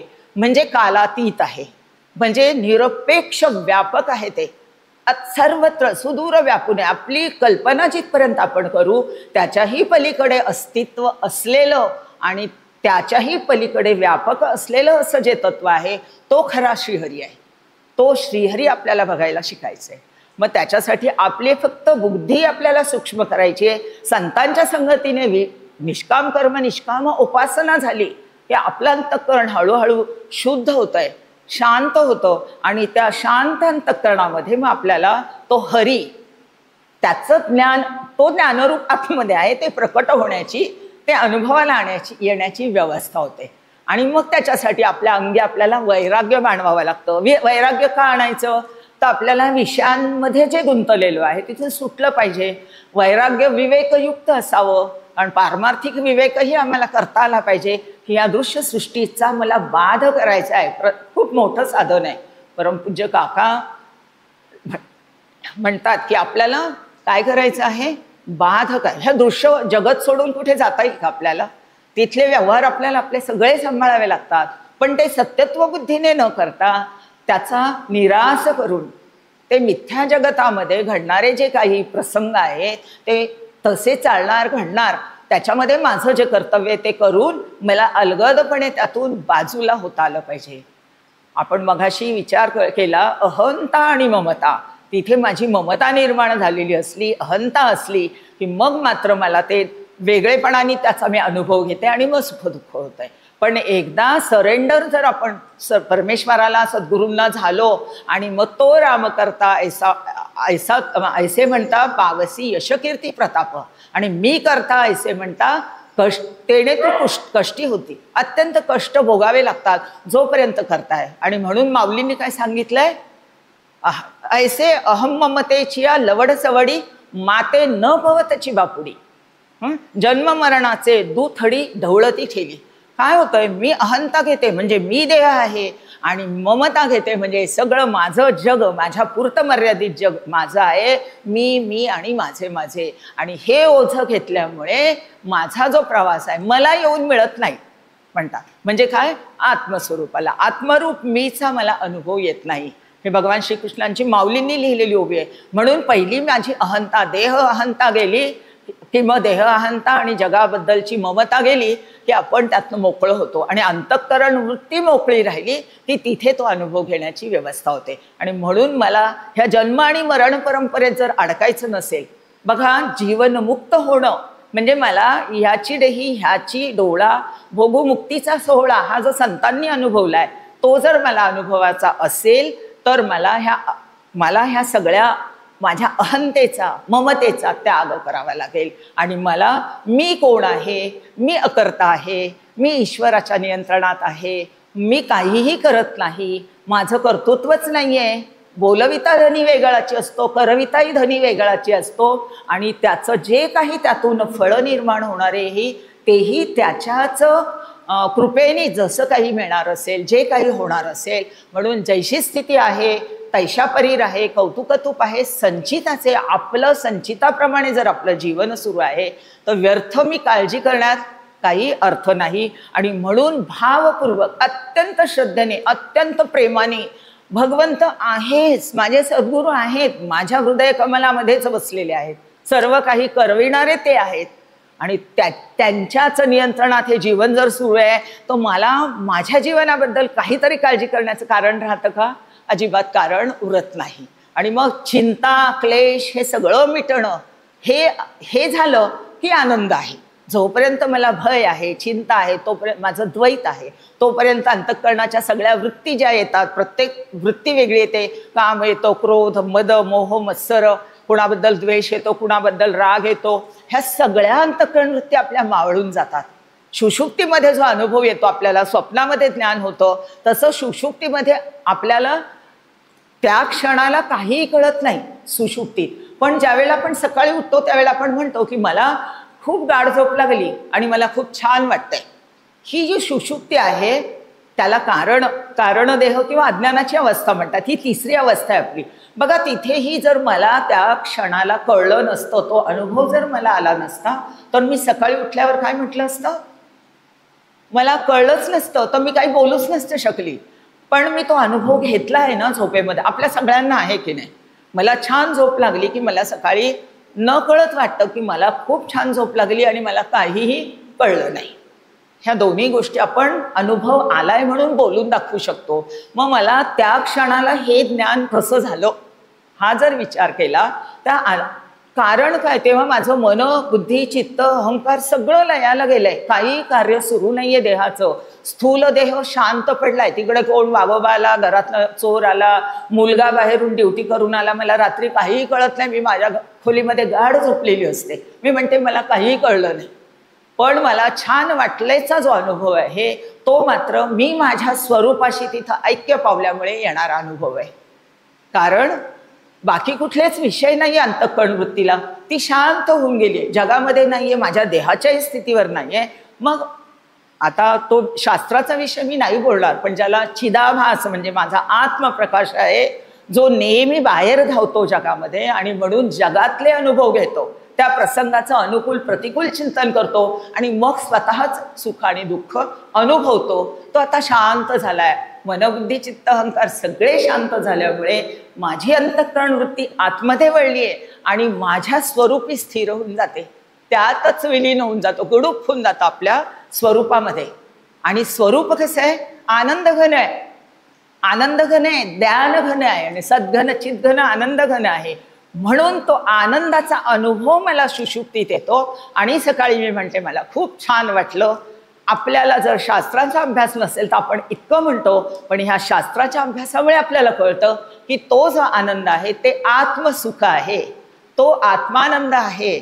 आणि म्हणून मला सुषुप्तीत तिसऱ्या अवस्थेमध्ये त्याचंही ज्ञान होतं. म्हणजे तीनही अवस्थांमध्ये ज्ञान होण्याची व्यवस्था आहे. आणि म्हणून तो जो हरी आहे, तो सच्चिदानंद घन, तो हरी ज्ञानरूप पण आहे, आनंद रूप आहे, तो माझ्या आत्मा आहे. म्हणून त्याला म्हणतात असणारं ज्ञान. शास्त्राच्या भाषेमध्ये त्याला म्हणतात माझ्या आतमध्येच तो आहे. खरं आतमध्ये आणि बाहेर नाही, तो सर्वत्र आहे. सदा सर्वत्र समत्वाने व्यापून असलेलं जे तत्व आहे ते हरितत्व आहे. तो सगुणाच्या भाषेत हरी आहे, विठ्ठल आहे, रामकृष्ण आहे. पण निर्गुणाच्या भाषेमध्ये तेच तत्व आहे, ज्या तत्वाचा इथे पुढे उल्लेख केलेला आहे. आणि ते तत्व आनंद घन आहे, ज्ञान घन आहे. मग आपल्याला आता आपल्या दिवसभराच्या सगळ्या व्यवहारांमध्ये ज्या ज्या वेळेला मला ज्ञान होतं त्यावेळेला माझी नजर त्या ज्ञानाने जे विषयांचं ज्ञान झालं त्याच्याकडे न जाता माझ्या आतमध्येच हरी बसलेला आहे, त्या हरीकडे जर गेली, त्या ज्ञानघन तत्वाच्या अनुसंधानात गेली, तर मला किती वेळा आत्मवारी करता येईल? तुमच्यापैकी बरेच जण येतात माघवारीला, ती करायचीच आहे, कारण ती काकांनी सांगितलेली आहे. तिथे सगुण विठ्ठलाचं दर्शन आहे, उपासना आहे. त्यामुळे तो आपल्या संप्रदायाचा उपासनेची पद्धती, ती वारी करायचीच आहे, पण ती आम्हाला वर्षातनं एकदाच करता येते. आणि काका म्हणतात दिवसभरातनं साधकाने अशी आत्मवारी पुन्हा पुन्हा पुन्हा पुन्हा विचार साधन वापरून करावी. मग एखाद्या दिवशी चांगला वाईट अनुभव आला तरी तो कुणामुळे आलेला आहे, तो मला कुणामुळे कळलेला आहे, असं त्या ज्ञानरूप हरीचं मला जर चिंतन घडलं तर हरिपाठ म्हणताना मला जे 20-25 मिनिटं अर्धा तास चिंतन घडतं, त्या सगुणाचा मी माझ्या डोळ्यासमोर ते सगुण रूप ठेवून त्या तत्वाशी एकरूप होण्याचा प्रयत्न सगुणाच्या उपासनेत पण करायचा आहे. आणि हा भाव माझ्या अंतःकरणात डेव्हलप करून मला त्याच्या त्या हरीच्या अनुसंधानात, आत्मानुसंधानात कायम राहता येतो. असं मला रामकृष्ण वाचेनी म्हणता यावं, असं मला श्रीराम जय राम जय जय राम वाणीने वाचेनी म्हणता म्हणता ते तत्व आहे पण आणि कायम मला उपलब्ध आहे. आणि असं त्याच्याशी आपण अनुसंधान जोडून घ्यावं कायम. भगवान शिव उदाहरण दिले, आत्मा तो शिवाचा रामजप. आपल्याला माहिती आहे, तो प्रसंग माहिती आहे पुराणांमधला, की ते देवदानवांचं युद्ध झालं आणि त्यातून जेव्हा विष बाहेर ते आलं, विषाचा हे, तर कोणी घ्यायला तयार नाही. मग आता ते आलंय, ते कोणी स्वीकार करायचं? तेव्हा ते ज्या वेळेला भगवान शंकरांना प्रार्थना केली आणि त्यांनी ते विष प्राशन केलं आणि त्यांच्या कंठामध्ये ते धारण केलं, त्यांनी जाऊ नाही दिलंय. आपल्याला पण या जीवनामध्ये अनेक विष पचवावी लागतात, अनेक वाईट प्रसंग, अनेक वाईट घटना घडतात, ते विषच आहे आपल्या जीवनामध्ये. ते पण आपल्याला असं इथे येईल ना, त्याचा तरंग उमटेल, पण तो तरंग उमटल्यानंतर त्याची लाट होऊ द्यायची नाही, माझ्या आतमध्ये जाऊ द्यायचं नाहीये. त्याला इथपर्यंतच म्हणजे वृत्तीच्या स्तरावरच ठेवून मला त्याचं साक्षीत्व करता आलं पाहिजे. तर रामाचा जप म्हणून भगवान शंकरांनी वेदांच्या ज्या रुच्या आहेत असं सांगतात की ते देव दानवांना जेव्हा त्याची विभागणी केली, वाटून दिल्या आणि शेवटी 2 अक्षरं राहिली आहेत राम. त्याचं मॅथमॅटिकल गणित मला माहिती नाहीये, पण 2 अक्षरं शिल्लक राहिली आणि भगवान शंकरांनी सांगितलं की ते 2 शब्द जे आहेत ते मी माझ्यासाठी ठेवतो. आणि म्हणून त्यांनी ते राम नाम जे आहे ते स्वतःसाठी ठेवलंय. आणि अखंड ध्यान आणि जप कुणाचा असतो? भगवान शंकर रामाचं नाम घेतात, आपल्याला सगळ्यांनाही माहिती आहे. आणि राम कुणाची उपासना करतात? भगवान शंकराची. आपल्या ज्या वेळेला ते सीतेच्या शोधार्थ गेले तर ते रामेश्वरला तिथे लिंग स्थापन केलंय, भगवान शिवाची आराधना केली आहे. म्हणजे उपासनेचं केवढं महत्व आहे. प्रत्यक्ष जे विष्णूचे अवतार आहेत तेही उपासना करतात. म्हणून आम्हाला उपासना करायला हवीच. म्हणजे आता आम्हाला थोडं थोडं इकडे कळायला लागलं तर आमची उपासना गळून पडता कामा नये. सगुणाचा आधार हा घट्ट ठेवायचाच आहे. सगुणाचा आधार घेऊन आपल्याला तत्व जे आहे त्याचीला गवसणी घालायची आहे. आपल्याला त्या तत्वापर्यंत पोचायचं आहे. आणि म्हणून जर आदर्श आहेत आमच्या समोर, ते ज्ञानमूर्ती आहेत. शिव कसे ते ज्ञानघन आहेत की नाही, आत्ताच आपण पाहिलंय ना, सत चित सद्घन चितघन आनंदघन, ते ज्ञानघन आहेत. ते ज्ञानाचे आदिगुरु त्यांना म्हटलं जात आहे. माऊलींची परंपरा कुठे सुरू होते? सद्गुरूंची गुरु शिष्य परंपरा आदिनाथ शंकरांपासून सुरू होते. त्यांनी तो बोध कुणाला दिला आणि मग गोरक्षनाथ, गहिनीनाथ आणि नंतर निवृत्तीनाथ आणि मग माऊली, अशी ती गुरु परंपरा आहे. म्हणजे हे ज्ञान घन असलेलं तत्वच ज्या वेळेला सगळ्यांना हा ज्ञानाचा उपदेश करतो, हा उपदेश जर त्या शंकरांनी केला आहे, ते स्वतः ज्ञानघन आहे, तरी ते रामनामाचा जप कायम करतात, अखंड ध्यानस्थ राहतात, नाही आहेत वृत्तीवर. मग आम्हाला करायला नको का? आम्हाला करणं किती आवश्यक आहे. सगळे संत अखंड नामामध्ये आत्मानुसंधानात असतात. म्हणून आपलं साधन नामानुसंधान आणि आत्मानुसंधान अशा दोन्ही पद्धतीने आपल्याला ते सांभाळायचं आहे. हे उदाहरण दिलंय की असे ज्ञान घन असलेले ईश्वर तत्व आहेत, ते स्वतः सुद्धा आपल्या समोर सगळं ज्ञान त्यांनी माता पार्वतीला दिलं आणि तिथून पुढे हे सगळं ज्ञान प्रवाहित झालेलं आहे. आणि आजपर्यंत आपल्याला गुरु शिष्य परंपरेने आपल्याला ह्या ज्ञानाचा लाभ होतो आहे. पुढच्या 3ऱ्या चरणामध्ये म्हणतात, एक तत्व नाम साधिती साधन, द्वैताचे बंधन न बाधीचे. महत्वाची चरण आहे हे जे जप करताना एक तत्व, एकच तत्व सत्य आहे. कुठलं तत्व? तत्व म्हटलं किंवा वस्तू म्हटली तर ती नेहमी निर्गुण निराकाराचा निर्देश करते. वस्तू म्हटलं तर आत्मवस्तू, ब्रह्मवस्तू, निर्गुण निराकार तत्व. तत्व म्हटलं की त्या आत्म ब्रह्माचाच निर्देश असतो. पण त्याचं नाम हे सगुण. ज्या वेळेला ते रूपाला येतं तेव्हा त्याला नाम असतं. दृश्य जगतामध्ये ज्या वेळेला तो ईश्वर अवतार रूपाने येतो आणि एक रूप धारण करतो, सगुणाच्या अवतारात येतो, तेव्हा त्याला रूपही येतं आणि नाम पण येतं.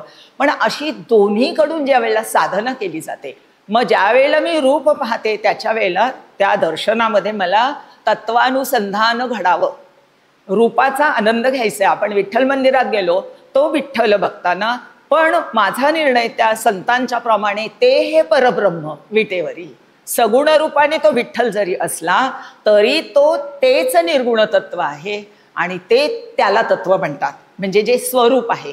मग आता मला इथे पण एक साधन मिळतं ह्या जगामध्ये, जर तो सर्वत्र व्यापून आहे असं म्हणतो. ही सृष्टी निर्माण झाली, आपण काल परवा बघितले सृष्टीची निर्मिती कशी झाली, आणि तोच सगळ्यांमध्ये शिरला. म्हणजे काय झालंय? तो एकटाच सगळा झालाय. मग त्याने काही कुठून अशा वस्तू आणल्या का? आपल्याला आपल्या घरी काही पोळी करायची असेल तर आपल्याला गहू आणावा लागतो, दळून आणावा लागतो, मग त्याचं कणिक भिजवावी लागते, मग ती पोळी करावी लागते. मग त्याला आपलं हे सगळी सृष्टी निर्माण करण्यासाठी असं काही साहित्य आणावं लागलं का? कुठून आणलं त्यांनी? एवढी दगड विटा माती, एवढे वृक्ष कसे निर्माण केले, एवढ्या वेली कशा, इतकी विविधतेने नटलेली सृष्टी निर्माण करताना त्याने काय आणलं? त्याचा फक्त संकल्प आहे आणि तो सत्य संकल्प असल्यामुळे सत्य संकल्प नेहमी सिद्धीला जातात. सत्य संकल्पाचा जाता नारायण, त्याने फक्त संकल्प केलाय ना, एकोहम बहुश्याम. आणि मग ती सृष्टी, आणि आपण बघितलं माया त्रिगुण म्हणजे ती अष्टधा प्रकृती निर्माण झाली. म्हणजे फक्त त्याच्या संकल्पातनं ही सृष्टी निर्माण झाली आहे आणि त्यात तो शिरलाय. मग मला काय साधन मिळतंय? मी द्वैतात जीवन जगते, म्हणजे जगात, आणि जगाला सत्यत्व देऊन. मग तिथे द्वैत आहे तेव्हा मला एक तत्व अनुभवाना येईल का? मी जर द्वैत बुद्धीने, द्वैताच्या दृष्टीने जर मी जगाकडे पाहिलं तर मला एक तत्वाचा अनुभव येण्याची अजिबात व्यवस्था नाही. मग मला काय बघायचं आहे? त्याच्यातला हरी. त्या प्रत्येकामध्ये ईश्वराने निर्माण केल्याबरोबर तत्क्षणी त्याचा संकल्प आणि जगाची निर्मिती जी आहे ती युगपत झाली असं म्हणतात. युगपत म्हणजे त्याच क्षणाला, त्याचा संकल्प त्याच क्षणाला सफल झालेला आहे आणि सृष्टीची जर निर्मिती झालेली आहे, म्हणजे तोच ते जर सर्व झालेला आहे, तर मला त्याला पाहण्यासाठी काही वेगळं करायचंच नाहीये. जिथे माझी ज्या ज्या ठिकाणी मन जाय माझे, त्या त्या ठिकाणी निजरूप तुझे, तूच आहे सर्वत्र. मग मला कोणीही माझ्या समोर आलं, माझी मग आवडती नावडती वगैरे भेद तर नंतर मावळूनच जातात हो, पण आपल्याला प्रयत्नपूर्वक ही माझी दृष्टी जी आहे, ह्याला ज्ञानदृष्टी म्हटलंय ना. ते आपलं ते गुरु अंजन, त्यांनी एकदा मला अंजन घातलं ना, की मला ह्या जगाकडे बघण्याची माझी दृष्टी बदलून जाते. आपपर भेद जे आहेत ना ते मावळून जातात. वेगळं काहीच नाहीये. माझे व्यवहार काय आहे, उपाधीच्या निमित्ताने सगळं जग जरी विविधतेने दिसत असलं तरी आत्मरूपाने माझी जेव्हा नजर जाईल त्यावेळेला मला त्या हरीचा तिथेच दर्शन होण्याची व्यवस्था आहे. नाही तर आम्ही पंढरपूरला गेलो किंवा आणखीन कुठे द्वारकेला गेलो, कुठेही आपल्या देवदर्शनाला गेलो आणि मला जर माझ्या सानिध्यात माझं जे जग आहे तिथल्यांना मला ईश्वर रूपात पाहता आलं नाही, तर माझी सगळी साधनं व्यर्थ जातात. म्हणून मग त्या फक्त ज्या तीर्थयात्रा किंवा बाकीचं दर्शन आहे ती मग अशी मला फलदायी होत नाहीत. आणि म्हणून विचारांच्या साधनेने विवेकाने आपल्याला अशा पद्धतीने ही माझी विचारांची घडी, नवीन घडी, अंतःकरणावर हे संस्कार नवीन बसवून घ्यावे लागतात. आपण नित्यनियमाने श्रवण करताय ज्ञानेश्वरीचं, आपली प्रत्येकाची अंतरस्थिती आपल्याला माहिती आहे की मला हे कुठपत जमतंय, पण आपण असं वारंवार एक चाणाक्ष असं दक्ष राहून, दक्ष साक्षेपी राहून, दक्ष राहून जर मी असा विचार करत राहिले तर माझं साधन मला पाहिजे त्या स्थितीला घेऊन जाऊ शकतं. म्हणून असं साधन मला करायचंय की ते तत्व मी माझ्या लक्षात ठेवायचंय. इकडे सगुणाची मी उपासना, नाम घ्यायचंय, नाम साधना करायची आहे, पण तत्वाशी एकरूप होऊन जायचंय, त्या तत्वानुसंधानामध्ये राहायचं आहे. मग काय होईल, मला जर सर्वत्र तो हरी भरलेला दिसेल तर द्वैताचे बंधन न बाधीचे. मला द्वैतामुळे काय होतंय, सगळी दुःख जी अनुभवाला येतात ती द्वैतामुळे आहे. दोन मध्ये व्यवहार घडतो, एकात कधीही व्यवहार घडत नाही. एकटाच एक एकमेकाशी काय व्यवहार करणार, पण दोनपणा जेव्हा आपण मानतो तेव्हा मग त्या सापेक्षतेने त्याने तिने असं वागलं, हे संपूर्ण जगत भेदाने भरलेलं मला दिसायला लागतं. ते सगळे भेदामध्ये चाललेले व्यवहार मला सत्य वाटतात आणि म्हणून मला त्या द्वैताच्या बंधनात मी अडकते. मग माझ्या मनाकडून मला बंधन निर्माण होतो, बुद्धीकडून निर्माण होतो. असं सगळं सर्वत्र मला जर द्वैत अनुभवाला आलं तर द्वैताच्या अनुषंगाने म्हणजे एकामध्ये जे आहे एकमेव अद्वितीय जे आहे ते अत्यंत सुखरूप तत्व आहे. आणि द्वैत जिथे आलं तिथे मला बंधनाची निर्मिती होते, दुःखाची निर्मिती होते. म्हणून माझं द्वैत मला हळूहळू हळूहळू मला द्वैतातून सुटायचं आहे. एक तत्व जे आहे त्याचं साधन मला अशा पद्धतीनं करायचं आहे. आणि बंधन काय होतं, द्वैताचं बंधन, मी स्वतः कोणीतरी जीव म्हणून, देह म्हणून वेगळी आहे आणि माझ्याशी संबंधित व्यक्ती, वस्तू, घटना ह्या द्वैतात घडणाऱ्या आहेत असं मानल्यामुळे मला त्याचं सुख दुःख तर ह्या जन्मात अनुभवाला येतच, पण माझी देहबुद्धी गळूनच पडत नाही आणि देहबुद्धी माझी गळून पडत नाही. म्हणून मला पुन्हा पुन्हा जन्ममृत्यूचे फेरे पुन्हा फेरा म्हणजे पुन्हा पुन्हा त्या चक्रात अडकावं लागतं. म्हणून जीवनमुक्ती जी आहे ती जर अनुभवायची असेल तर मला द्वैताच्या बंधनातनं सुटलं पाहिजे. जे सगळे संत अद्वैत तत्व अद्वैतात स्थिर झालेत, कारण अद्वैतच फक्त आनंद रूप आहे, सुखरूप आहे. अशी ही नामामृताची गोडी जी आहे, नामामृत गोडी वैष्णवा लाधली, योगिया साधली जीवन कळा. हे नामाला अमृत म्हटलंय बरं इथे. आता दासबोधाच्या त्या ओव्यांमध्ये दिलेलं आहे की सद्गुरूंना वर्णन काय अमृताचं द्यावं का तर नाही, अमृताची धरी ती मृत्यूपंथ. बरीच तिथे वर्णन आहे मोठं केलेलं की ही उपमा द्यावी काही. हे जे सद्गुरू आहेत किंवा हे गुरु आणि सद्गुरू आणि परमात्म तत्व हरी यात काहीही भेद नाही.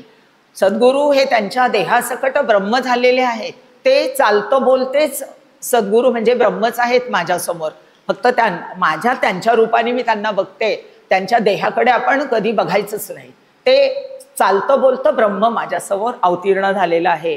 तर हे अमृत जेव्हा मला बोधामृत मला त्या सद्गुरूंकडनं प्राशन करायला मिळतं ना, त्याची वैष्णव जो आहे म्हणजे अत्यंत प्रेम ज्याचं आहे, भगवंतावर ज्याचं प्रेम आहे तो वैष्णव आहे. अत्यंत प्रीती आहे, तो वैष्णव आहे. आणि मग त्याला नामामृताची गोडी चाखायला मिळाली की बाकीची गोडी नकोशी वाटते. हे नामामृत म्हणून आपण कायम प्राशन करावं. ते नाम वैखरी वाणीतनं बोललेला विषय आहे. म्हणजे आधी मी वाणीने नाम घेते तेव्हा माझं द्वैत आहे, मी भगवंताचं नाम घेते. हळूहळू ते वैखरीतलं मध्य इथे जातं कंठाशी, वैखरी वाणी मग मध्यमेत जाते, मग ती पश्यंतीमध्ये उतरते स्फुरण रूपाने आणि हळूहळू मग ती परावाणीमध्ये स्थिर होतं. आणि मग मी नाम घेते, तो वेगळा मी वेगळी हे भावनाही तिथे राहत नाही. म्हणजे ते अत्यंत सूक्ष्म होत जाऊन हळूहळू ते माझ्या परावाणीमध्ये स्थिर होऊन जावं. आणि म्हणून संतांच्या बद्दल ज्या वेळेला आपण ऐकतो की गोंदवलेकर महाराजांच्या रोमारोमातनं ते काय म्हणे की राम राम राम असं म्हणजे स्पंदनं त्यांना जाणवत होती स्टेथोस्कोपमध्ये. तर ही सगळं का घडतं? कारण त्यांनी प्रत्येक श्वासागणिक त्या भगवंताशीच अनुसंधान ठेवलेलं आहे. मग ते नाम आणि ध्यान दोन्ही मार्गाने असेल. ध्यानातही तो कृष्ण, मानातही तो कृष्ण आणि वाणीतही तो कृष्ण, असं काया वाचा मनोभावे ज्या वेळेला आपलं चिंतन घडेल त्या हरीचं, तेव्हा मला हरिमय हरिरूप होण्याची व्यवस्था होते. अशी गोडी आपण आपल्याला लावून घ्यावी. ते अमृत, ते खरं अमृत आहे, मला जे अमृतत्वाचा लाभ करून देतं. म्हणजे मी आनंदरूप जी परब्रह्मतत्व आहे ते मी आहे, ह्या मला स्थितीमध्ये कायम जगण्यास म्हणजे जीवनमुक्त होण्यासाठी मला ते नामामृताचं प्राशन सद्गुरू मला आपल्याला देतात आणि ते आपण करावं. योगिया साधली जीवनकला. आता जीवनकला म्हणजे प्रत्येकाच्या हृदयामध्ये जो आहे. आता योगी ध्यानाच्या मार्गातनं त्याच्याशी ऐक्य पावतात, पण भक्ताला भक्तीच्या प्रेमातून अत्यंत प्रेम म्हणजे प्रेमलक्षणा भक्ती आणि ज्ञानलक्षणा भक्ती अशा दोन्हींचाही आधार जेव्हा घेऊन आपण आपली साधन क्रम चालवितो त्यावेळेला आपल्या अंतःकरणामध्ये योग्यांना जो आनंदाचा अनुभव, समाधी स्थितीचा, ताईंनी मगाशी जे समाधीचं वर्णन केलंय 2 प्रकारच्या समाधी, तर इथे ती तिसरी जी समाधी आहे आनंदाची स्थिती, संत आनंदाचे स्थळ, तशी मी इथे स्थळ होऊन जाते. मला त्या आनंदाची स्थितीचा लाभ झाला की माझी अंतःकरण वृत्ती तशी होऊन जाते आणि ती जीवनकला म्हणजे ती अंतःकरणामध्ये ते प्रकाशमान होणं, प्रकट होणं, अंतःकरणामध्येच त्याचा अनुभव त्या योग्याला जो येतो, योग्या साधनेत ना, तसा भक्ताला ह्या भक्तीच्या मार्गाने, नामाच्या मार्गाने, ध्यानाच्या मार्गाने येऊन जातो. 5व्या चरणामध्ये सत्वरोच्चार प्रल्हादी बिंबला उद्धवा लाधला कृष्णदाता असं म्हटलंय. म्हणजे 2 उदाहरणं दिली आहेत की कसं भक्त जे होते कृष्ण आणि कृष्णाचे आणि हे नारायणाचं नामस्मरण करणारा प्रल्हादाचं उदाहरण दिलंय. सत्वरोच्चार प्रल्हादी बिंबला, आपल्याला कथा माहिती आहे की ते राक्षस कुळात जन्माला आलेला आहे, पण अंतःकरण वृत्ती सत्वगुणाची आहे. आणि वडील त्याचे हिरण्यकश्यपू ते अत्यंत देवाचा म्हणजे नारायणाचा म्हणजे द्वेष करणारे, मुखामध्ये नामही नाही आलं पाहिजे अशी ज्यांची वृत्ती आहे, अत्यंत तमोगुणी. आणि आई पोटात हे बाळ असताना बाहेर निघून जाते आपल्या राज्यातनं आणि नारद मुनी जेव्हा तिला आश्रय देतात त्यावेळेला ते गर्भामध्ये असलेलं बाळ त्याच्या आईला जेव्हा उपदेश केलेला आहे तो उपदेश गर्भामध्येच त्यांनी धारण केलेला आहे. आणि जन्माला आल्यापासून नारायण नारायण नारायण एवढं चिंतन आहे नारायणाचा. नारद मुनींकडनं प्रत्यक्ष त्यांना अनुग्रह मिळाला आहे आणि म्हणून बालवयामध्येच ते भक्त झालेले आहेत. म्हणजे विभक्त नाही राहिले. भक्त कोण आहे? तो विभक्त नव्हे, वेगळंपणाने शिल्लकच न राहणं, पण ते बालवयामध्ये त्यांनी केलंय. आणि त्याच्या कथा सगळ्या माहिती आहे. त्यांना वडिलांनी कसं छळलं आणि त्यातूनही नारायणाने त्यांना कसं वाचवलेलं आहे. आणि मग प्रत्यक्ष त्या खांबामध्ये जेव्हा नृसिंह रूपाने प्रकट करण्याचं सामर्थ्य त्यांच्यापाशी आलं, त्याला विचारलं वडिलांनी की या खांबात पण तुझा देव आहे का, इथेही तुझा नारायण आहे का? आणि तो कडाड त्याने लाथ मारल्यानंतर तिथे प्रत्यक्ष भगवंत प्रकट झालेत आणि आपल्या त्या बाळभक्त प्रल्हादाचं त्यांनी रक्षण केलं आहे आणि ते दुष्ट जो आहे त्याचं निर्दालन केलेलं आहे, त्याचे वडील का असेना. अशी कथा आपल्याला सगळ्यांना माहिती आहे. म्हणजे एवढं सामर्थ्य त्या नामामध्ये आहे की त्या जड वस्तूमधून सुद्धा नारायण प्रकट करण्याचं सामर्थ्य त्या नामामुळे त्याला प्राप्त झालेलं आहे. आणि तसं उद्धव जो आहे, उद्धव वयाने मोठा आहे, भगवान श्रीकृष्णांच्याच नात्यातला आहे, बहुधा बंधू आहे. आणि भगवान श्रीकृष्णांनी ज्यावेळी त्यांच्याजवळ ज्ञान ग्रहण केलेलं आहे, ज्ञानी भक्त आहे तो, म्हणजे संपूर्ण निर्गुण तत्वाचं त्यांना ज्ञान आहे, पण अंतःकरणामध्ये त्याला ते असं तरी पण म्हणजे भगवान श्रीकृष्णाबद्दल ओढ आहे, प्रेम आहे. पण भगवान श्रीकृष्णांनी जेव्हा हे केलं की मी आता माझा अवतार संपवणार आहे, तर एकनाथी भागवतामध्ये ते सगळं वर्णन आहे. आणि तिथे म्हणतो तो उद्धव भगवान श्रीकृष्णांना की तुम्ही जाणार आहे वैकुंठ धामाला, पण मला तुमच्याशिवाय इथे जगणं शक्य नाही. ह्या भूतलावर मी तुमच्याशिवाय राहू शकणार नाही. मग तर तुम्ही काय करा, तुमच्या सोबत घेऊन मला तुमच्या वैकुंठ धामाला घेऊन चला, म्हणजे मी तुमच्या सानिध्यात राहील. पण मग तिथे भगवान श्रीकृष्णांनी त्यांना उपदेश केलेला आहे. आणि शेवटी काय सांगितलं आहे की तुला मला असं कुठे खांद्यावर बसवून किंवा माझ्यासोबत असं कुठेही वैकुंठ धामाला नेता येणार नाही, पण तुला जर माझं सानिध्य हवं असेल तर तू हिमालयामध्ये जा, तू तिथे आत्मचिंतन कर, साधना कर आणि तू माझ्याशी तिथे ऐक्य पावशील. आणि म्हणून उद्धवाला जो उपदेश केलाय त्याला उद्धव गीता असं म्हणतात. खूप छान ते मोठं प्रकरण आहे. मंदाताईंजवळून आम्ही ऐकलंय उद्धव गीतेचा सगळा चिंतन त्यांच्याजवळून ऐकलेलं आहे. आपणही त्या एकनाथी भागवतामध्ये वाचलं की आपल्याला तो सगळा उपदेश कसा केलेला आहे ते कळतं. पण शेवटी सांगितलं हेच आहे की तू निर्गुण तत्व जे आहे त्याचं चिंतन कर. आणि म्हणून आपल्याला सगुण हरीचं ही उपासना भक्ती करताना आपल्याला त्या निर्गुण तत्वाचंच चिंतन करता यावं. आणि ते जे आनंदरूप तत्व आहे त्याचा आपल्याला अनुभव रोजच्या जीवनामध्ये घेता यावा. हळूहळू आपली आनंद रूपतेकडे, सुखरूपतेकडचा प्रवास वेगाने व्हावा, म्हणून ही चिंतन असतात, म्हणून ही प्रवचन असतात. शेवटच्या चरणामध्ये म्हणतात, ज्ञानदेव म्हणे नाम हे सुलभ, सर्वत्र दुर्लभ विरळा जाणे. सुलभ आहे, अत्यंत सोपं आहे. म्हटलं तर सगळं खरंच आहे. मुखामध्ये हे नाम घेणं, कुठलाही जप करणं हे सोपं आहे, जे आपल्या सद्गुरूंनी दिलं असेल, आपल्या आवडीचं नाम असेल. पण सर्वत्र दुर्लभ विरळा जाणे, पण ते मुखात येत नाही हो. मुखात यायला कठीण आहे. सोपं जरी नाम असलं तरी ते मुखात येण्यासाठी जी शुद्ध पुण्याई आपल्या जवळ लागते, आपलं अंतःकरण अत्यंत पवित्र लागतं, आपल्या चित्ताचे दोष निघून गेलेले लागतात. चित्तावर अनेक दोष आहेत, त्याच्या प्रकटीकरण अनेक आपल्या ह्याच्यातनं होत असतं रोजच्या जीवनामध्ये. पण ते दोष आपण त्या शास्त्राचा विचार नाही करू, मला विक्षेपे आवरण आहे, काम क्रोध हे सगळे षड्रूप आहेत, पण ते व्यक्त होतात आपल्या अंतःकरणामधून, आपण सातत्याने आपल्या जीवनामध्ये. म्हणून ते सर्वत्र दुर्लभ विरळा जाणे, त्याला ते प्रेमाने ते नाम घेण्यासाठी आणि त्या तत्वापर्यंत जाऊन त्याच्याशी ऐक्य पावण्यासाठी प्रयत्न करणारे जे आहेत ते दुर्लभ असतात. त्यांना दुर्लभ म्हटले, ते कमी आहेत. हरिपाठ म्हणणारे खूप आहेत, हजारो लोक हरिपाठ म्हणतात, पण ती ज्ञानेश्वरी वाचन करणं, पारायण करणं हे पण खूप लोक करतात. पण असं सगुणाचं चिंतन करताना त्या निर्गुण स्वरूपाशी ऐक्य पावून आनंद रूप होऊन जाण्यासाठी जे मार्गदर्शन आहे ते आपल्याला संतांच्या संगतीत शिकायचं, ते आत्मसात करायचं. त्याप्रमाणे आपला प्रवास, साधन प्रवास आपला करत राहायचा आणि त्या आनंदाच्या स्थितीमध्ये आरूढ व्हायचं. जीवनमुक्त स्थिती ज्याला म्हणतात, जी आपण डॉक्टर काकांची, परमपूज्य डॉक्टर काका त्या स्थितीत आहे, त्या स्थितीचा अनुभव ह्याची देही ह्याची डोळा घेऊन आपल्याला भोगू मुक्तीचा सोहळा असं जे म्हटलेलं आहे, त्या आनंदाची स्थिती आपल्याला मिळण्यासाठी ही सगळी चिंतनं आहेत. मला खूप येतं, मला खूप कळलंय म्हणून नाही, माझं चिंतन त्या निमित्ताने घडावं आणि म्हणून हा प्रयत्न केलाय. माझ्यापेक्षा खूप छान इथे मांडणी झालेली आहे, तरी मी सुद्धा तो प्रयत्न केलेला आहे. आपल्या सर्वांना तसा जीवनमुक्तीचा आनंदाचा सोहळा प्राप्त व्हावा ह्याच देही ह्याच डोळा म्हणून मी सगळ्या संतांना प्रार्थना करते, सद्गुरूंना प्रार्थना करते, माऊलींच्या चरणी विनम्र अभिवादन करते. झालेली चिंतन सेवा मी सद्गुरूंच्या चरणी, माऊलींच्या चरणी अर्पण करते आणि आपणा सर्वांना धन्यवाद देते. विशेषतः माझे बंधू आदरणीय इंगळे सर यांनी मला ही संधी दिली.